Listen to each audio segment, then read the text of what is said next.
Hot Water History, episode 125, Wednesday night. Richard, what's going on? Did you feel like cutting down a pagan Teutonic god tree today, a la St. Boniface on his feast day? Oh, yeah. No, I The haven't great felt that yet. Dorian Maybe I oak do was feel like that. felled by Boniface. Yeah. Yeah. What's going on? I'm just reveling in both the feast day of the apostle to the Germans. I'm German, partially, mostly. And then also the celebration that we're in for the entire month, this month of June, dedicated to the Sacred Heart of Jesus and the devotion of it or to it. Do you want to talk about Twitter at all? Oh, how I got kicked off of Twitter for 6 days, 7 days, Oh, well, 6.5. it's a week. Yeah. Just a ding. 2 minutes in the poly box. Yeah. 6 days. What would that be considered? That's like four major penalties in a row, and I Yeah, just decapitated someone on the ice. I guess that right. would be the Went to the league commensurate office. punishment. What's that? Went to the league office. They reviewed it. Yeah, Gary Bettman gave me the suspension with Elon. Yeah. For That's what, kind of Charlie? fun. Yeah, what did you do? Well, I don't know if you, well, I know you saw, but the audience might not have seen that this horrific crime took place in what I'm told is a rather affluent suburb of Cleveland, North Olmsted, Ohio, wherein a young mom with her 3-year-old toddler were getting out from a grocery store, and after being targeted, although police saying that it was for no apparent reason, there has to be a reason there.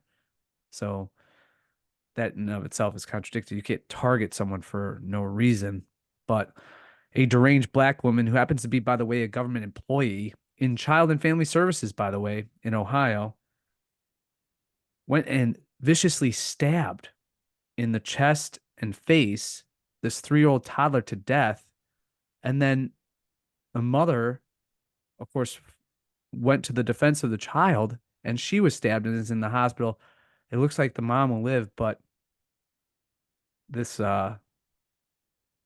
this report when it surfaced yesterday on Twitter, my response was hang her, hang that woman. There is, despite what Pope Francis would argue, a sound Catholic defense for, not against, but for capital punishment in such circumstances where the crime is so heinous that the resultant punishment carried out by society at large can serve as a deterrent, a massive deterrent from such tar targeting or just any kind of per perpetration of that type of crime. Uh, and there's just too many episodes going on of rampant criminality. And what's apparent to me is that there's just a lot of work of demons and people opening themselves up to demonic possession and influence to a degree that we see further and further the targeting of and attacks against the purest, most innocent forms of the Imago Dei as they present themselves in oftentimes again children and young people, uh and so the demons detest that, and those who would wish to cooperate with them want to snuff out the beauty of this 3-year-old boy who was just an innocent, loving, just had graduated 3-year-old preschool, I believe the day before or 2 days before.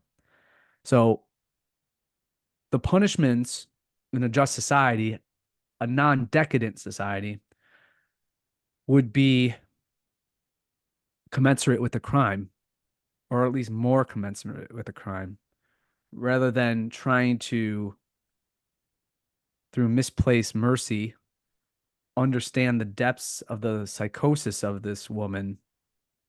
She needs to hang. That was my point. And Elon And didn't like Twitter that. didn't like that. Yeah. Uh, It's worth it. It's worth the 6 days. okay. Yeah. I'll stick by my guns I or know my you do. mother in Yeah, this I case. know. We know you do. Yeah. Let's talk Sacred Heart. Yeah. And hopefully this poor young toddler is encountering the glory of the Sacred Heart of Jesus and this beautiful devotion that picked up, really, it was a tradition within the Catholic Church dating back all the way to the 12th and 13th centuries, but it became more formalized and, in a sense, authorized by church authorities by the 18th century, thanks to a series of mystical visions and experiences, indeed conversations between Jesus Christ, the resurrected Lord, the second person of the Trinity, Jesus of Nazareth in Galilee, and uh, a French nun, Saint Margaret Mary Alacoque. And I want to situate this devotion or the history of the devotion of the Sacred Heart in the period of time which was very formative. And we see a lot of, we might see some similarities, and there might be connections and resonance to today, with what was going on in France in the decade, or actually about 2 decades. Well, yeah, decade, yeah, about 2 decades, a decade and a half, about 24 years prior to the dawn of the French Revolution. So it was in the 1760s that St. Margaret Mary started having these visions and mystical experiences. And it was in these dialogues with Christ that Jesus pushed and urged St. Margaret Mary to have a devotion to his Sacred Heart. And the image of the Sacred Heart, um, that is very popular today, is a reflection of her understanding and vision of Christ. And he called upon the world to do penance, as is often the case, to go and attend First Friday Mass, as well as to engage in other devotional practices. So St. Margaret Mary spread this devotion. And actually, before that, another saint, French saint, St. John Eudes, had also started to push, even before these mystical visions, a formal recognition of the devotion to the Sacred Heart of Jesus. And this was for, as Christ put it out, reparations for the sins committed against his body, the church, and the sins of a world that was moving very much against what he had taught and was actively contradicting the teachings of his teachings and that of his body, the church. That people had forgotten the expiative sacrifice of Christ on the cross. This is what it was for mercy, la miséricorde, as the word is in French.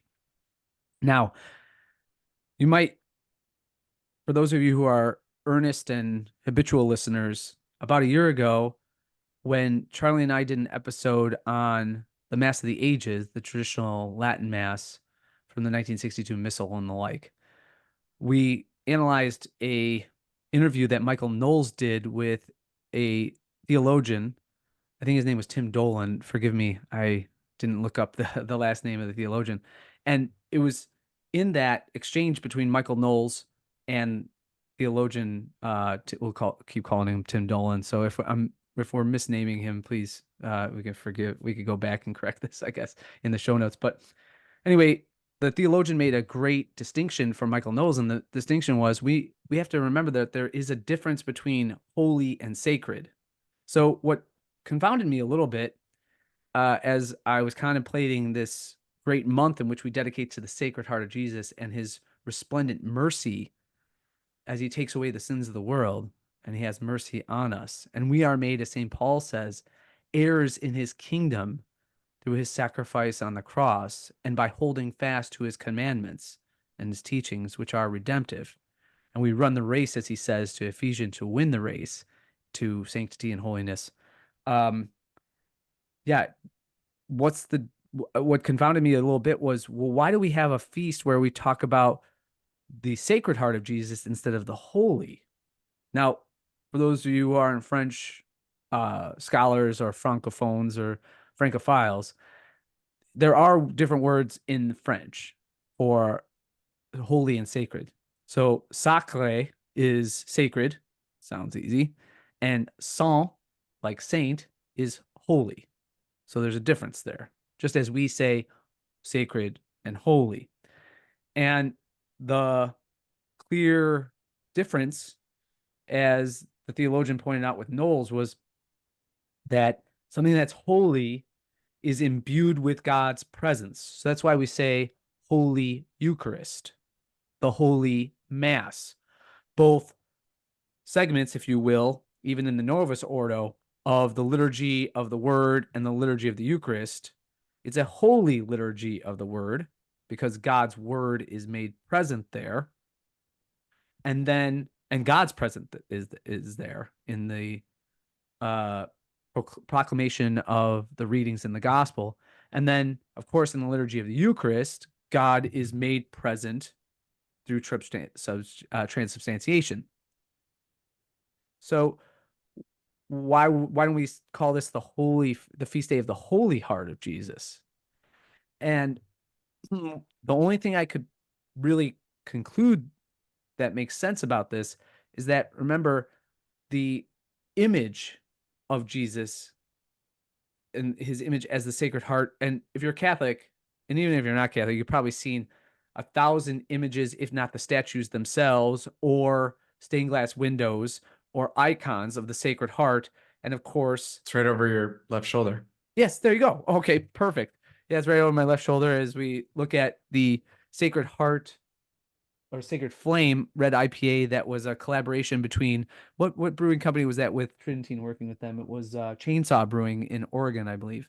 So they had a collaboration on that beer. So perfect. Thank you for pointing that out. I'd forgotten that the Sacred Flame brew. And you can see, of course, there's the crown of thorns around, there's the lance piercing the heart of Jesus from the cross, and then the flames shooting out from there. And this is what was essential to what Margaret Mary, Saint Margaret Mary, had seen in the image of the Sacred Heart of Jesus, right? So why we call it, I can conclude, and someone could correct me if I'm wrong, that we call it the devotion to the Sacred Heart is because it's the devotion to the image, right? It's the devotion to that image that Jesus displayed to Saint Margaret Mary, right? So the image itself is not imbued with the presence of God, right? It's not the same to look upon the image and have a devotion to that sacramental in a way as Moses approaching the burning bush, and God says, take off your sandals, you're on holy ground. Holy meaning God's present right there. See? Whereas when we're talking about the devotion to the Sacred Heart, we're really using our imaginations. We're utilizing an image, which is a vehicle to the devotion and holy prayer when we're in God's present with us as we pray. Where 2 or 3 are gathered in my name, there I shall be. That's a holy prayer because, again, his presence is there with us. That's all I could come up with. Do you think of anything else? I mean, I looked at various sources, but they didn't touch upon the distinction why we don't call this why we call this the Sacred Heart versus the Holy Heart. Yeah, I don't But know. I think Sacred Heart sounds better, actually.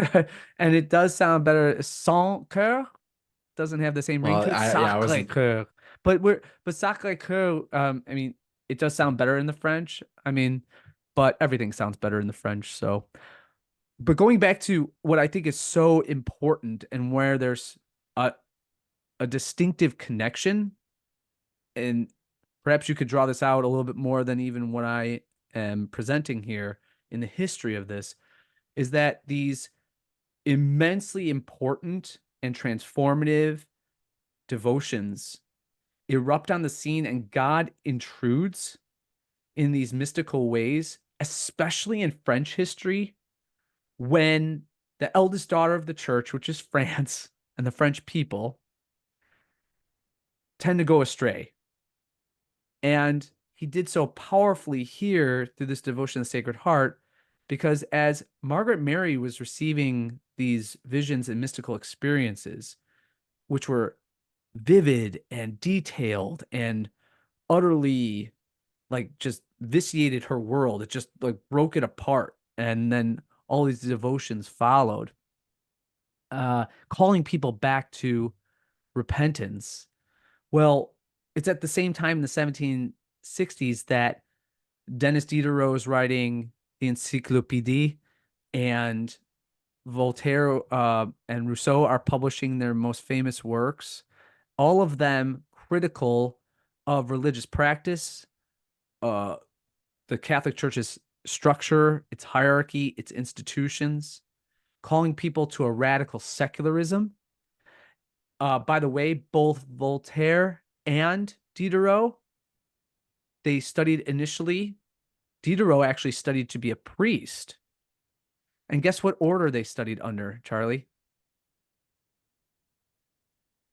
My Or I guess shouldn't is say they're it's an order, they're a society. okay. The Jesuits. The Jesuits. Yeah.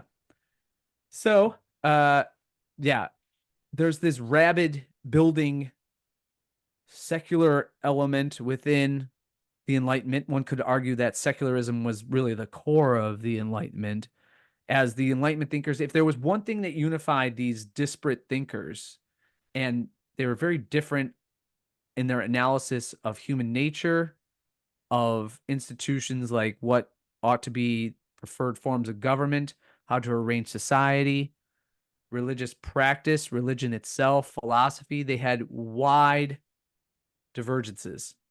But the one thing that all united them, from Montesquieu to Hume to the rest of the French philosophers, was that the previous century was a century of immense conflagration and wars, particularly the 30 Years' War, which ranged from 1618 to 1648, that even though, especially by the middle point and then the end of those horrific wars that devastated, I mean, we're talking about in the 30 Years' War, there were provinces of Germany where 50 to 75% of the population was killed. So these are pre-Napoleonic, but immensely devastating wars in that war and battles. But anyway, it started out ostensibly as a religious conflict between Catholics and Protestants, with the defenestration at Prague and everything that went into that. But by the middle point, even within a few years, it was clear that this wasn't a conflict over religious practice. It was all about greed and envy and different regimes, governments attempting to secure greater wealth, largesse, territory, you name it. And religion was the guise, in a way, for continuing these devastating wars. So all of the philosophers, the Enlightenment thinkers, were all united, as I said, with this virulent hatred for organized religion, because they believed that organized religion was the cause, and these enmities that had been festering, if you will, between Catholics and Protestants is what caused and prolonged the 30 Years' War. So they believed that if you could just root out religiosity and religious affiliation, well, then you could have peace and security. So whether we're talking about the ideas that they were popularizing in their works, which were clearly, whether it was in satire or whether it was just in like a philosophical dictionary where Voltaire just talks about how Jesus really didn't establish a church. Okay, so how convenient. We probably learned that from the Jesuits. But anyway, a little jab at the Jesuits. But or it was the famous Madame Geoffrin's salon, where all of these anti-clerical and all these anti-clerical ideas and this real animus swept over a church and started to really infiltrate the minds of Parisians in particular, but people in the upper echelons of French society. Here comes this nun calling people back to true devotion and faith, to not some glorious realm of, I don't know, French nationalism, or this reign of French nationalism, or the superiority of French culture, or trying to remake society in the image of the philosophes and the enlightened. No, she's calling people back to the humble practice of attending mass, going regularly to confession, First Friday devotions, and true humility. And so the image of the Sacred Heart, with the heart pierced and the thorns, reminders of the accidents, that is, say, the means by which Jesus offered his life for us and our salvation, remind us of our true objective: not to remake society, not to discover new, radical, revolutionary, anti-Catholic, anti-Christian notions of human nature, but to recognize our place within the natural order and to respond accordingly to the God who made us and loves us. So that's what I love so much about the Sacred Heart devotion. Now, where is the famous church? We have to speed ahead to the next century, in the 19th century, because the effects and the beautiful residual outcomes, or ramifications of this devotion, extend to the next century, in the 19th century, with the French. And that is in 1870, the French and the Germans, well, the French and the Prussians go to war in the famous Franco-Prussian War. Now, there's one good thing about the Franco-Prussian War, Charlie. Do you know what it is? It had to be paid for with gold, right? You have the international gold standard. So guess what? When a war like this occurs, this is what is so important to understand about the difference between a modern war between the two powers of Europe at the Not time, everything's France and fiat. Russia. Right. So when World War I comes in, the only way you could extend that cataclysm was by fiat currency. Yeah. Whereas in 1870 and 1871, no one was even believing that you could fight a war and have anything that resembled a national economy. In many ways, the American Civil War showed that you couldn't do that. You couldn't run the fiat machine and run a war. So no one was really concluding that the war should be prolonged. Well, in 1871, the French Emperor Louis Napoleon, who was the original Napoleon's nephew, he or grandnephew, I always mix that up. He was a relative, so he's a Bonaparte, and he reigned over France as part of the Second Empire. Got dragged into a war by, you guessed it, Otto von Bismarck. Okay, got dragged into a war to take on the great power of the German states at the time, and that was Prussia. And at the famous Battle of Sedan, Louis Napoleon himself, the Emperor of France during the Second Empire, was captured. You see, and in that time, what the French remaining leaders did was establish the Third Republic. So they're going to establish the Third Republic.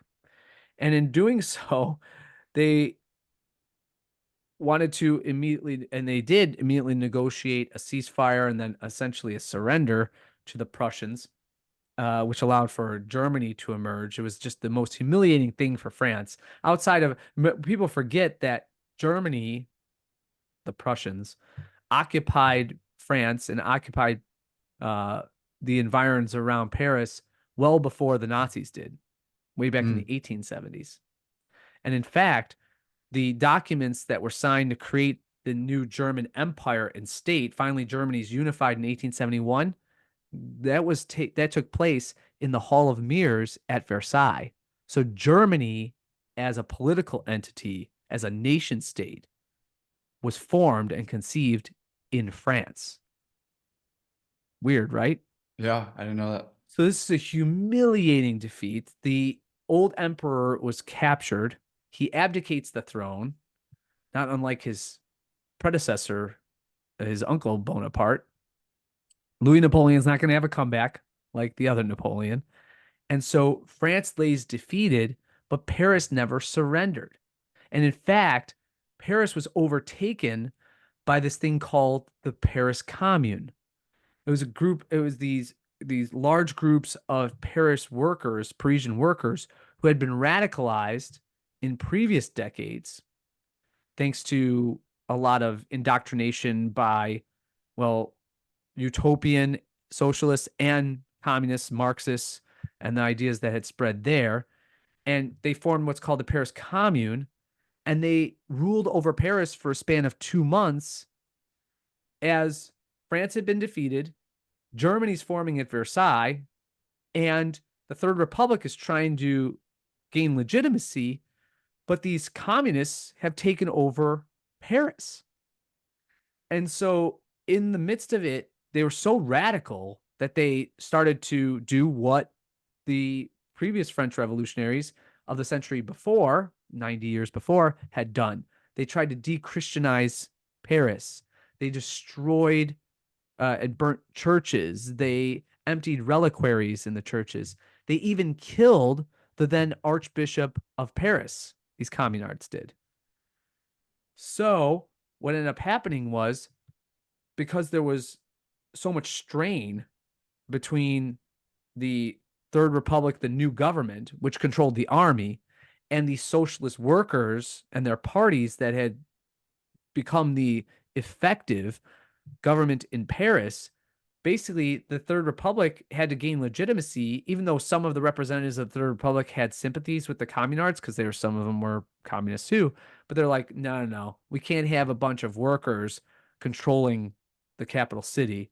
So they brutally suppressed these communards. In many ways, one would judge probably rightly, because they were so destructive and so Marxist, and it was a bad 2 months to be in Paris. Well, anyway, why am I saying all this? In reparation for what had happened during the Paris Commune, the next Parisian archbishop and the French church decided to build a magnificent basilica on the mountain called Montmartre, just outside of Paris. That was the place of the supposed beheading of Saint Denis. Okay. Saint Denis, the famous patron saint of Paris. Do you know how he was martyred and what his famous story was? No. Saint Denis? So we're talking about way back in the, I want to say, 9th century. So you have the then Bishop of Paris. He was taken out by those who were hostile among the Franks. I don't know why. But anyway, he was taken out and he was beheaded outside of Paris on this mountain, Montmartre, the mountain of the martyr, right? Now, famously, he freaked everybody out because he carried his head, walked back into Paris, and he carried his head with him. So when you see, for example, in at Notre Dame, the edifice of Notre Dame, there's a saint that's carrying his head. That's Saint Denis. What do you think so far? How have I never heard of that? You never heard of that? No. What I think is beautiful about, as I had referenced before, these intrusions of God, whether it's in the time of the Enlightenment, where you have this outright rejection, prideful rejection of all that's sacred and holy, and what the church was represented as the body of Christ being rejected. So too, you have this secular war taking place, right? Wherein people had become deluded and had taken on Marxism and utopian socialism and what we could call general positivism about, well, we have the capacity to, through scientific methodology or what have you, social science, remake society and remake it in our own image or what have you, and remake economy, rewrite history and the like, come up with a new anthropology and understanding of human existence, even epistemology or understanding of truth. And what do we have here in 1871? Doing what's best, and I'm going to say this, both what Saint Denis represents is the head and the heart, right? The head, Saint Denis carries in the intellect and the intellectual life of the church to combat these heresies or abominations, and then the heart, the Sacred Heart. So in reparation in 1875, they decided to build this enormous basilica. I'll show a picture of it for those of you unfamiliar with what the current Basilique de Sacre-Coeur looks like. If you've been to Paris, you know it's the onion-shaped, amazing domed buildings or building that's at Montmartre. And you might remember if you've been to Paris that this is you had to climb the stairs to get there.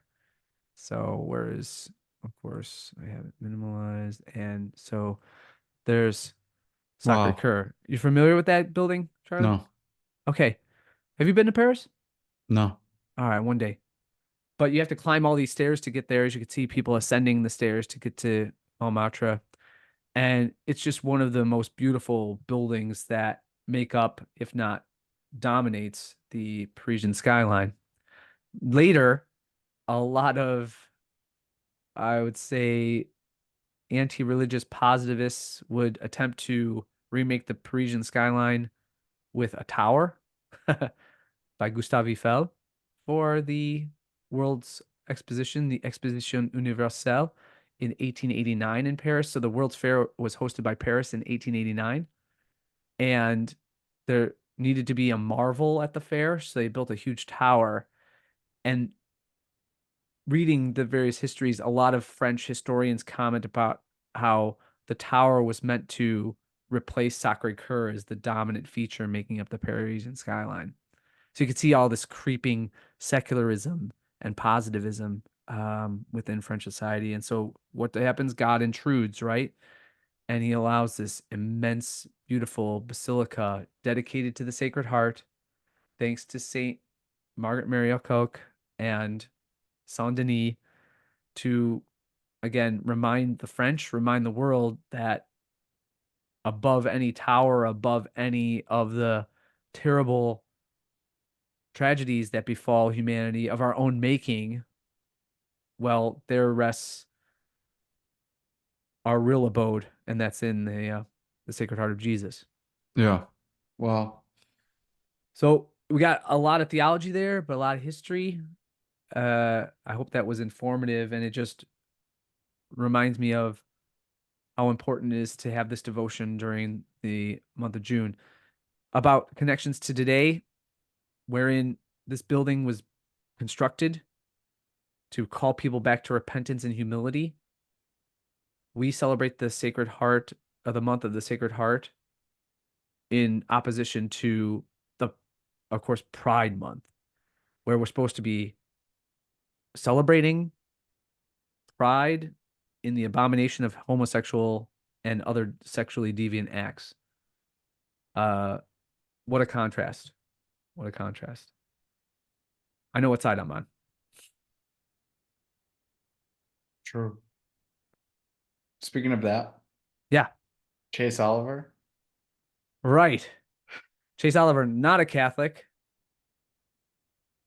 but a proud homosexual, We were talking about celebrating Pride this. Month to be Yeah, sure. What's that? we were talking about this a lot last month about the change of the Libertarian Party. It seems like a lot longer than a week ago, but Mm-hmm. he went to DC to represent the Libertarians. Yeah, to represent the Libertarians, and the first public appearance with his running mate, Mike Termott, the former cop who loved arresting Mexican American citizens without without due process and warrants. What a great libertarian. What a great example. But he and Chase Oliver go, of course, where did they go in Washington to celebrate their nomination, Charlie? Did you see this? They went to the Lincoln Memorial. And they went on to explain how just as Lincoln fought for freedom, so Oh too. my gosh. Oh, yeah. Lincoln fought for the little guy, right? Honest Abe. And yeah, he was an apostle for liberty. Yeah. Well, That's what they call him. no, I just made that up because I was doing the whole connection to St. Boniface thing. But yeah, there they were at the Lincoln Memorial, and as I saw that post this week, I I did that. You know how when you see someone on Twitter or some post on Twitter, and you're like, I know if I hit and look at the comments and the replies all the that I'm time. gonna find this person right at the beginning. And sure enough, Brian McClanahan, God bless him, Doctor of History, South Carolina, home progenitor and creator and maintainer of McLennan Academy, McLennan Academy, which you can find online. Great history lessons there. He he quipped, "These people know nothing of history." And no, I'm sorry, that's what I said. I said they know nothing of history and they know perhaps even less of libertarianism. But beyond that, I think McClanahan had said exactly at what point was he projecting liberty to his countrymen as he was slaughtering a million of them or ensuring the slaughter of a million of them, right? So yeah, we have quite the character as our new nominee. I mean, all you have to do, how could he not be aware of like Tom DiLorenzo or any of the multitude of books which I don't know a sound libertarian who celebrates Lincoln. How could you be? Right. If you're against if you're for the non-aggression principle, Lincoln was all aggression. Now he placed it under the guise of working toward the better angels of our nature or bullshit like that. House divided against itself. Okay, that's it. Right? Of course, even the demons can quote scripture, and he was certainly one, or at least influenced by them. And the whole notion of that Lincoln dedicated his life to the preservation of self-government.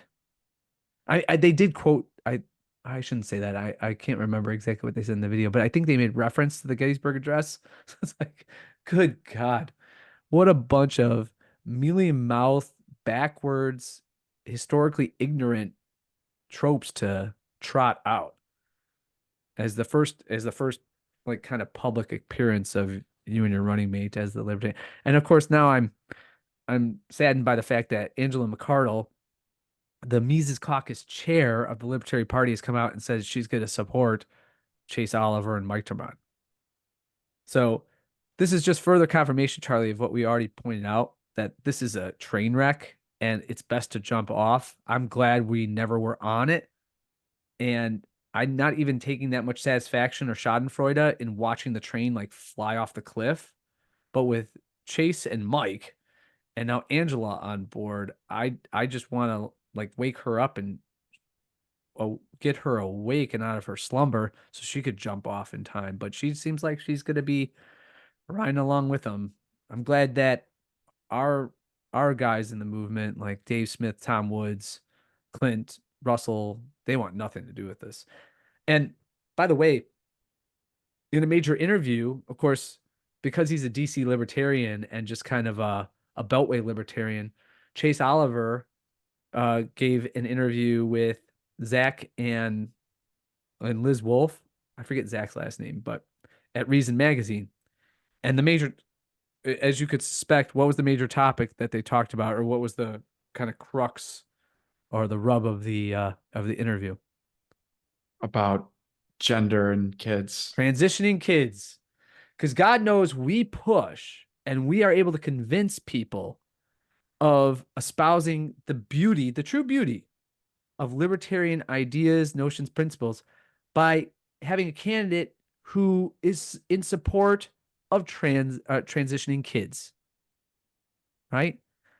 And making these illogical and weird distinctions and arguments about how well what the notion should be is, or what the principle should be, is that parents should be in charge of transitioning their kids from one gender to the next, regardless of how ascientific and how destructive that is, even for parents to have that type of power. Which, by the way, in what type of world do we say that parents ought to have this omnipotence over kids to the point where, well, they are allowed to abuse kids? I mean, and this is one of the most drastic and detestable forms of abuse that you could ever conjure up. So he says, well, parents ought to, and government needs to get out of the way. Government needs to get out of the way so that parents can make these decisions about transitioning their kids. But they can only do hormonal chemical castrations or gender transitions, not surgical. Surgical for Chase, surgical is bad until you're 18. That's when the government, interestingly enough, all of a sudden, government magically has this omniscience to say, well, now it's just because we make 18 the arbitrary random number by which we determine that someone is an adult as opposed to a minor. So then you can go and lop off your genitals or add them on, as it were.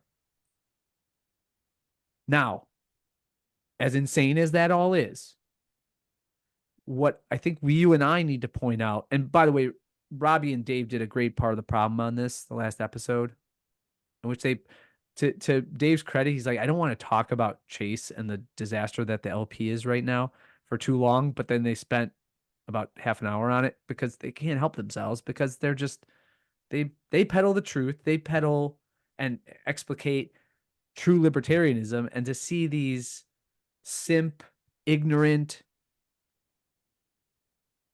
faux libertarians be at the head of the party's ticket, it's just, and representatives of libertarianism at large, it's just galling to them. So anyway, but as they were chronicling and explaining what Chase was trying to articulate in all of his faux, all of his irrationalism was, or irrational argumentation was, look, if you're going to say that the solution to this problem that clearly is not just a cultural issue, it's a social issue.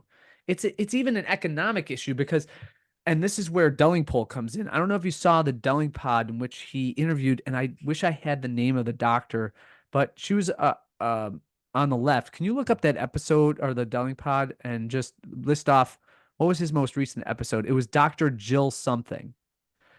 Anyway, this doctor from the left has written and studied for the past decade the emergence of the trans movement. And what she said fits rightly and correlates with what Dave Smith has argued is, why do we see the rise of transgenderism in the aftermath of the financial crisis of 2008 and the disestablishment of the Occupy Wall Street movement, and on the right, the Tea Party movement, as those two forces in the aftermath of 2008 and 2009 were starting to recognize that they had a lot of commonality between them, recognizing the corruption of corporations, the system, the banking elements, finance, and of course, all of the entities and tentacles of the federal government, most insidious among them, the Federal Reserve, that was crushing the economy and led to all this. What was her name? Are you sure it was Jill? It might not be Jill. What was it? There's been 3 women since you've been on: Alana Okay. Freeland, Michelle Davies, Sasha Latypova. No. This was the last one. I'll have to look it up myself. But as I'm doing that, so I was just describing the dynamic of where this transgenderism go. This in the DELINGPOLE episode, James like works with her and chronicles, she says, look, this was a top-down movement. All of this has been funded by massively rich billionaires who are connected to huge corporations, including Pfizer, including the pharmaceutical companies, including Google, for example. And some of them are transitions. Oh, the Pritzkers were involved. One of the Pritzker siblings is a trans.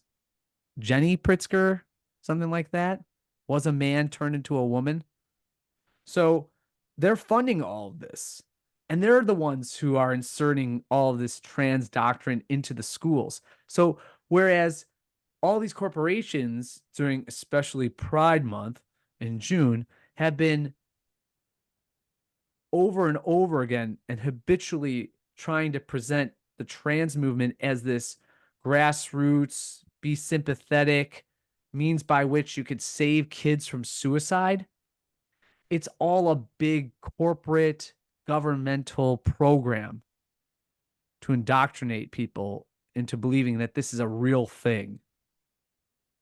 It was really I have to look it up now. So is this jiving with what your experience has been with the trans movement? Oh yeah. Oh, it was Alana Freeland. Yeah. So Alana Freeland, did you mention her? I'm sorry. So it was Alana Freeland. She was a writer, teacher, and lecturer who researches classified issues such as geoengineering. Oh no, maybe that wasn't it. No, that because that's a chemtrail one. Anyway, I don't know where it is, but check that out because um it was a good one. Anyway, uh so what we were talking about with transing. Oh yeah. So what my point was with Chase Oliver is that he's obviously very sympathetic to the movement.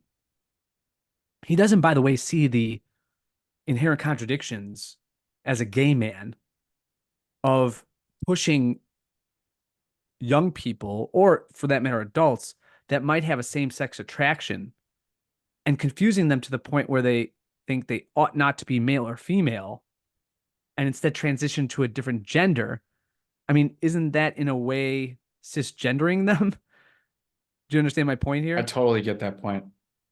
It's just I and notice too, and the point I think it was And whoever it was. that kind of I've never even thought about that with LGBT, you know? Right. And this is where if you correspond with actually, I would say the more I don't want to call them sound thinkers, but more cognizant and aware members of the gay community, they find this abhorrent. Like why so the question is, why is it that it's been successful to lump in the lesbian and gay community with the transgender community? Like why are they always coupled? It's always LGBTQ plus whatever it is, TYZ. Okay. So why it's in other words, whereas before homosexuality was considered or homosexual acts were considered deviant, now um it's as a result of, well, the gay rights movement, um it's gay uh, homosexual acts were seen not as so much no not as deviant anymore. So it's as if they have to, I don't know, to seem truly queer or to be considered still queer and on the fringes of society, gay communities have to accept or work within or cooperate with new deviancy or new deviance. You see my point here? Yeah. Um, which is unfortunate. Really, it's unfortunate. Um, but my larger point here about Chase is that let me ask you, Charlie, as I was listening to Dave and Robbie analyze Chase Oliver's interview, particularly in his exchange with Liz Wolfe about transgender transitioning, um,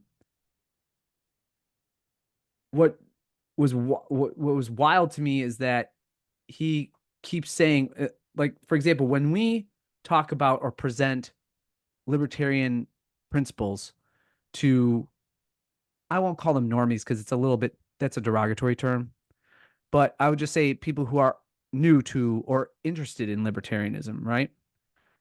Particularly on the right. So we're talking about the political right, more conservatives, small government, right? Generally religious people, good people. What's their main objection? What do they always raise? With libertarianism? Yeah, with libertarianism. Not Oof, just who's going to build the roads, there's a lot. but think of when we've spoken with Trevor, who doesn't identify as libertarian, but he's libertarian sympathetic or sympathetic to liberty. He's libertarian adjacent. Or we talked to It's usually Um, abortion, kids. okay, so right, okay, very good. So abortion, terrible, if not the greatest genocide and crime against humanity. Yeah. We need something greater to, we need something stronger to Yes, protect our most. precisely. Child abuse, crime. We need they'll always say if government isn't there, I can't imagine what I would can't kill that. imagine how much worse it would be. You see? So if that's their major obstacle, and of course they will admit because we'll push back and say, well, of all those things, is government doing anything effectively to reduce abortion? No, they want to promote it. Yes. Right. Um, whether it's for population control or trying to gerrymander females and make them believe in the illusion that their careers are more important than being a mother, stuff of that nature. Yeah.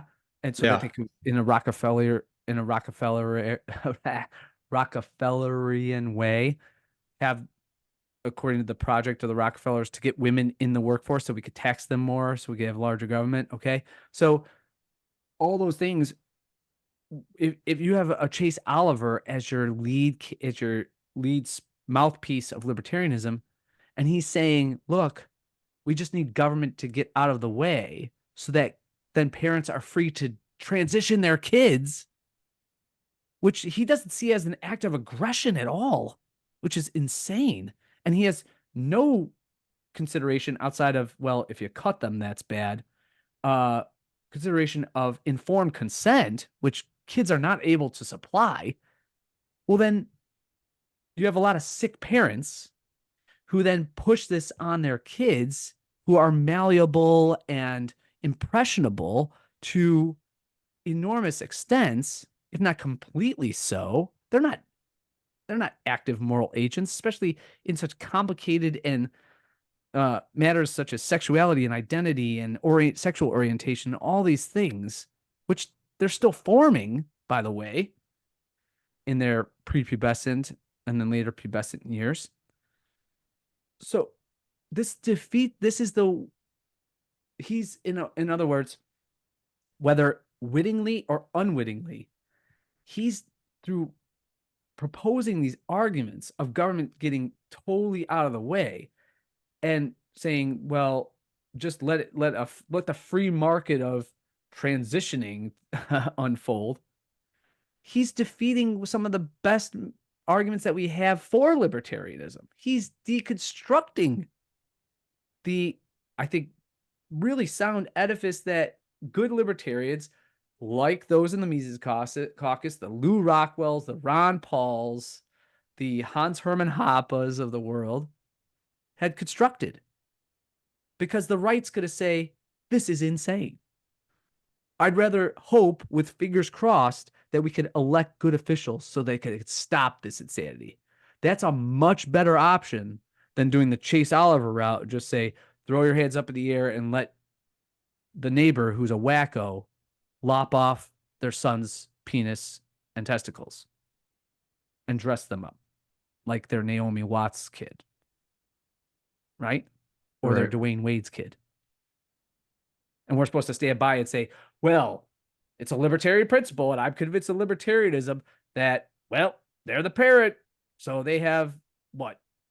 Kind of total ownership over even the sexuality of their kids. This is just it again, it just smacks of demonic, evil, sinister, detestable progressivism. It's just leftism. Yeah. It's like we want to continue this war on nature, the war on natural law, because we have the power, just as the communards in Paris thought they had the power to run society and economy along Marxist lines, just as the philosophers and the Enlightenment thinkers that thought they could transform understandings, classical and life-giving understandings of human nature and human society and the individual's place within it. All of these hedonistic, false liberties and false freedoms that were supposed to be enjoyed and presented through those movements are just being regurgitated here. And Chase Oliver is the chief vomiter of them. And of course, libertarians in the Libertarian Party would prefer him, or seemingly prefer him, and his narco cop running mate to a man like of real honor and distinction and intellect like Michael Rechtenwald. So screw the LP. Went off on a rant there again, Charlie, but hell, I'd say 40% of these episodes that are our podcast are rants. So Yeah. what's You not to want rant about? you want to talk about a town that's not very libertarian? Were you picking that up, or were you working on that during the rant? How am I going to transition? It's kind of an He's easy, going off. kind of an easy one, basic. Yeah. But this is Meanwhile in Oak Park. Meanwhile in Oak Park. Yes, and I think they should transform or alter the town motto. Do you know what the town motto of Oak Park Oh, I is? know this. It should be "We're all eunuchs now." What is it? What's it actually? I don't know. I was asking you. I should know that. Teachers' parents say D97's middle schools, quote, are not safe. No shit. Administrators acknowledging issues say they are working to fix problems to improve conditions. Oh, at Percy Julian again, huh? Parents and teachers say they are deeply concerned about safety and cell phone usage amid a litany of other issues at Percy Julian and Gwendolyn Brooks middle schools, and reinforced that message last week by holding small demonstrations at the Julian campus and directly addressing the District 97 school board. They're going to form the first major course of study at a junior high is going to just be demonstration how to be an activist, which is all really the Oak Park public school district does. Their comments came at a tense board meeting last Tuesday. Joel Blecka, a kindergarten teacher at Irving Elementary School, who said he is also a parent of a sixth grader at Julian, said at the meeting that parents often receive emails from Julian about incidents of fighting and lockdowns.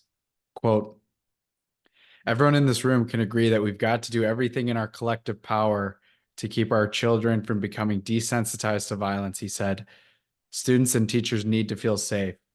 Hannah Boudreau, a social worker at Brooks, agreed. Quote, simply put, our middle schools are not safe. Superintendent Ushma Shah told Wednesday Journal in an email that Oak Park's middle school experiences, quote, must be universally excellent for all students. Quote, to get to that vision, she added, our students must feel safe, engaged in robust learning, and supported to practice the skills they need in high school and beyond.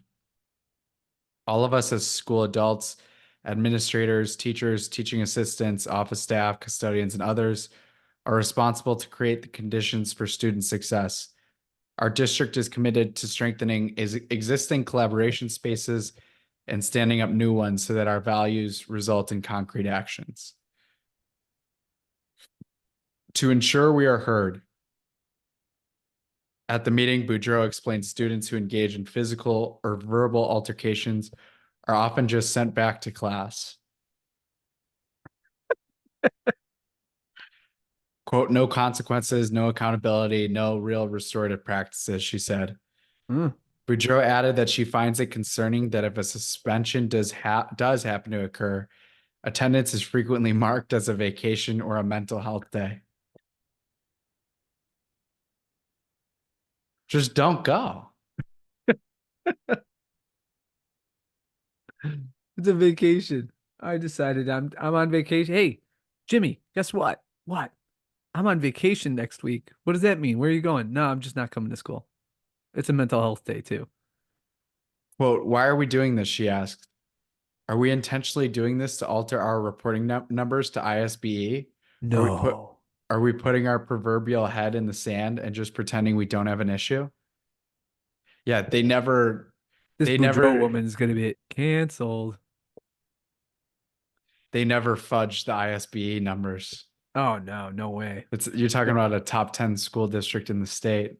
Yeah, and of course, fudging the ISBE numbers or giving accurate reports to the ISBE might result in a lessening of funding. So better make some up. Boudreaux also said that the current away for the day cell phone policy, which was implemented at both middle schools in the fall of 2019, is great in theory, but does not work. Quote, why have the adults failed to make zero cell phone use a policy in our schools? She said, why can't we, like thousands of other districts globally, invest in locking pouches so students can be focused on learning and engaging with each other appropriately? Kelly Belmont, an educator at Brooks, urged the board to consider several changes, including smaller and more consistent class sizes, a consistent and comprehensive cell phone plan, quote, that actually makes sense, adding a third assistant principal, Need more people, moving more administrative administrators. staff to office spaces throughout the middle school buildings, and enforcing the student code of conduct and handbook to accurately reflect behavioral consequences. Quote, school leadership must be seen by parents, students, and teachers on a daily basis, Belmont said. We are your stakeholders, and we are often overlooked. Stakeholders, communism.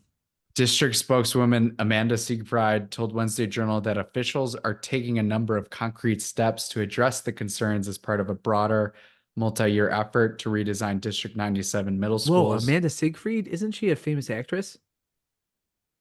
She is. I don't know. She did a great job. Amanda Siegfried, the actress, did a great job, great job portraying. Who was the girl that founded that false like medical company? Damn it. Oh, I know what you're talking about. What's her name? She just went to prison. Yeah. I don't know her name. It's a great show. Quote, we are definitely taking very seriously everything that everyone has been saying, and I think we want to move forward in a positive and productive way to set the students up for success in 2024, 2025, she said. Siegfried addressed that staff members from Brooks and Julian plan to meet June 5th to begin addressing 5 key areas of middle school behavior for the next year: cell phones, IDs, hallway to bathroom transitions, backpacks and lockers, and lunch and social time. By the way, it was Elizabeth Holmes. There are no, sorry to interject. After last week's meeting, demonstrators gathered in front of Julian on both Wednesday, May 29th and Thursday, May 30th to show support for the teachers and to advocate for making safety a top priority at the school. The groups who held signs expressing their support for the cause consisted of staff, students, and parents. Julian PTO co-president Lauren Vanderberg was on campus in front of the school because she was there for a school field trip. Quote, it wasn't a protest, Vanderberg said. It was to raise awareness about some of the safety concerns, and it was for the teachers, letting the teachers know that we were there and we support them. They deserve to be in a safe environment. Vanderberg said she feels there's a disconnect between district administrators and the teachers. Quote, it seems like they're not listening, at least from what I hear from teachers that I know from Oak Park that are also parents in the district, she said. They're just feeling frustrated that they've been raising concerns that aren't being heard. Ahead of D97's Board of Education meeting on May 28th, the executive board of the Julian PTO shared a letter with the D97 board and Shaw. Quote, we were unaware of the significant disconnect between Julian's staff and D97 administration, they wrote. We fully support our Julian staff as they are the ones in the building every day, meeting the challenges and joys of working with our students. If they are unhappy and feel that the current climate at Julian is impacting their ability to teach our students, then we must listen to these professional educators and respond. We need to have the conversation. Yeah, that was a super long way of saying that. The list of concerns raised in the letter involved cell phones, consequences for poor behavior, the need for increased supervision throughout the building, and the need for additional custodial staff. The letter also stated that it has come to their attention that there is a plan to outsource the D97 custodial staff. Siegfried said that this is not true. District 97 has no plans to outsource custodial work, she said. We highly value the contributions of SEIU members and our custodial staff's dedication and hard work are essential to the smooth operation of our schools. Siegfried added, the Service Employees International Union, or SEIU, represents the district's custodians. Yes. In other words, that's the Chicago Commune instead of the Paris Commune is the SEIU. Luis Fernando de Leon, Assistant Superintendent of Middle Schools, said he was looking forward to the June meeting. Quote, the large number of staff who signed up demonstrates our community's commitment to getting this right, he said. All right, end of article. Oh, whoops. I gotta get to the next one. What a circle jerk.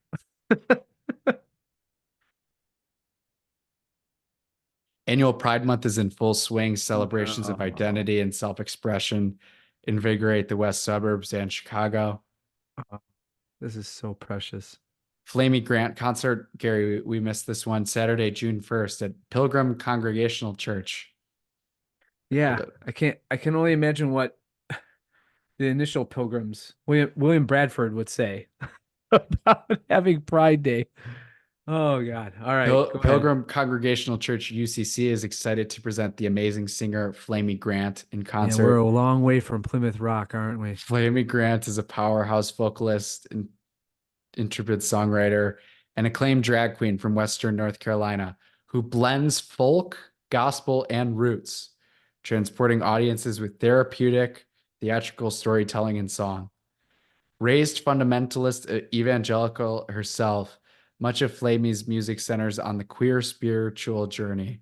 Mhm. She tells stories of resilience and recovery from religious trauma in a world where LGBTQ plus people are frequently ignored by, harmed in, or ejected from religious spaces. Oh yeah, that's a lot of that is going on.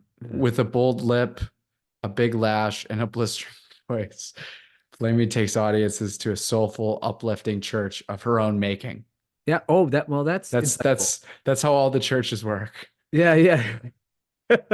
I did it my way. Yeah. This family-friendly show is free, no tickets required, optional donations accepted, to be presented at Pilgrim Congregational Church, located at 460 Lake Street, Oak Park, Illinois. Yeah. We got the River Forest. We missed this one too. The River Forest District 90 Pride and Inclusion Walk, Oh boy. which How did that not make it on the schedule? so all of the public schools in River Forest have the Pride stuff, at least had the Pride stuff outside Yes. their school. We got to have elementary school. Got to get them young. Last year's Pride Walk received a $6,940 grant from the Youth and Family Services of Oak Park and River Forest Township to help plan the event. Wow. I Imagine being a taxpayer called upon to contribute to the the objectification of kids, sexualization of kids in their elementary school. What a sick, twisted fucking place this is. I hate this. Go ahead. Sorry. It gets worse. Oh. The 2024 Oak Park Pride Party participants should bring that's coming up in a couple Saturdays. Participants should bring their rainbow themed outfits for this family friendly celebration hosted by the Village of Oak Park. It will feature ice cream, face painting, a DJ, games, a bounce house, and a magician. Oh. There we go. And there's all this stuff on the YouTube. Yeah. And Forest Park. This is where it gets good. Rainbow Dance Party Pride Story Time. Thursday, June 20th. Celebrate love and self-expression with a morning of music and movement at the Forest Park Public Library. The event is designed for children ages 6 and under, accompanied by a parent. Registration is limited. Yeah, accompanied by a parent who should be dragged out in the street and displays and had the shit kicked out of them by a just society. Oh, Fitzgerald's nightclub. I saw that. Andrew Saw's Queer Country Review. Concert goers can immerse themselves in a fusion of queer lyricism and country tones with Andrew Saw, dubbed Chicago's premier queer country crooner. Try to say that 10 times fast. Sponsored by the OPALGA Plus Scholarship Fund. The event includes a full service dinner. Tickets are limited to patrons 21 or over.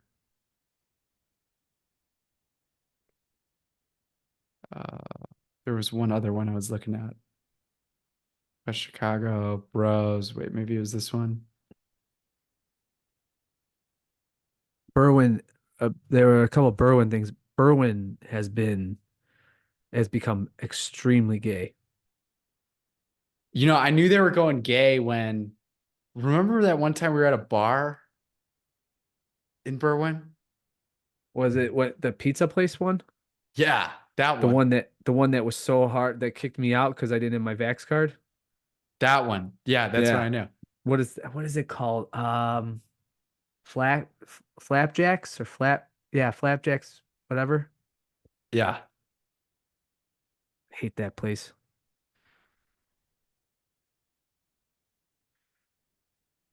You're gonna like this one. Film screening, The Kids Are All Right. Oh, yeah. This romantic comedy is a tale of commitment and the emotional flows of raising children in a queer relationship. It's a part of the Chicago Public Library's community cinema program. It, I'm having a bit of a white pill moment here though. I there this is so all-encompassing and inescapable. I think eventually people just get caught on to how just weird in its essence this is. And so, Oh, yeah. I mean, it's called Gen Z. right. And just like, what is this? It's called Gen Z. Like, I don't know how else to say it. You boomers have no clue But quit calling me a boomer. what's coming. I'm Generation X, baby. It's the same thing. No, no, it's not. The boomers were our parents. Do you guys think you guys are like that different? We are. Really? Yeah. I think we're a better generation than our parents. Okay. Seriously. I mean, there's a reason why my generation is showing up with all the kids at the TLM masses. Okay. There's a good book about this, about my generation called The Next Generation by a good Catholic writer named Colleen Carroll Campbell. It wasn't The Next Generation. It's called The New Orthodoxy, and how my generation experienced all of the fracturing of the family, the sexual revolution, the espousal of socialism, corporatism that ruined the traditional American family and traditional American values, and we recoil at that. So that's why there was a pickup. I think it was actually suppressed and quelled by Francis, but among my generation of vocations to religious life, and the like. So we actually reject most of what the boomers espoused. Take that for what you will. This has been Meanwhile in Oak Park. Meanwhile in Oak Park. There it is. And that's an episode. 125 episodes. Ooh, 125. Guess what? I looked it up. Oak Park does not have a motto. Really? Yeah. I looked it up. They don't have a motto. Broad lawns, narrow minds should That's be a good candidate. yeah. But yeah, it's there's a piece in, of course, the Wednesday Journal talking about how Oak Park should have a motto. And if Chicago has a cool motto like a garden in a city, herbs in ordo, then or city in a garden, then Oak Park needs something. Yeah. Maybe we should just do Oak Park. We're queer.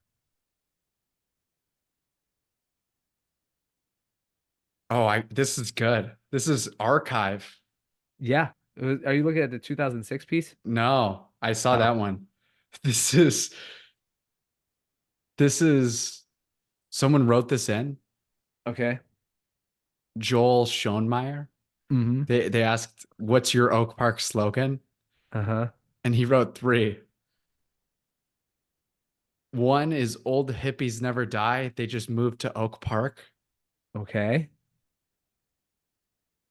2, enjoy our many empty storefronts uncorrupted by the evils of capitalism. Oh, nice. And 3, which is the best one, allow us to share our unsolicited opinions about how you should use your private property. Oh, damn. Who is that guy? We gotta get. Joel, this was 15 years ago. Oh, dude, we gotta track down this Joel. This would have never gotten published 15 years ago or 15 years later. Yeah, no way. 15 days ago. That guy's gonna be in stocks. Paul Clark said, where small businesses get their start before they move to Forest Park, Ah, which is and good. now Forest Park is so Oak Parkified, so it doesn't really The, matter. the whole world, unfortunately. Yeah. Anyways, Anyway, well, that was a good episode, Charlie. yeah, As that they all was. are. All the 124 before them. Before it. Got anything else? That's it. A blessed month of the Sacred Heart. Devotion to the Sacred Heart. And prayers for all of our listeners. Amen. God bless. See you. Bye.